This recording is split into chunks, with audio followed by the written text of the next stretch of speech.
টি-20-তে 119 run করেও যে match জেতানো যায় সেটা কিন্তু ইন্ডিয়া জাস্ট করে দেখিয়েছে পাকিস্তানের বিরুদ্ধে। ঋষভ পান্ত দুর্দান্ত লড়াই করেছে, কিন্তু সেই লড়াইটা কিন্তু কম ছিল না।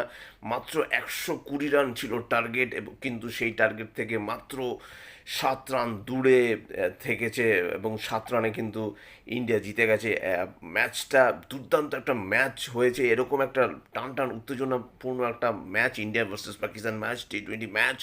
এই ম্যাচ যে ইন্ডিয়া জিতবে কখনোই বোঝা যাচ্ছিল না, কিন্তু একদম লাস্ট ওভারে গিয়ে কিন্তু পুরোপুরিভাবে পাকিস্তান হার স্বীকার করতে হলো। দুর্দান্ত বল করেছে বুমরা, সিরাজ, আর্শদীপ সিং থেকে শুরু করে অক্ষর প্যাটেল থেকে শুরু করে প্রত্যেকে দুর্দান্ত বোলিং করেছে। বুমরা দেখিয়ে দিয়েছে সে কত বড় মাপের বোলার।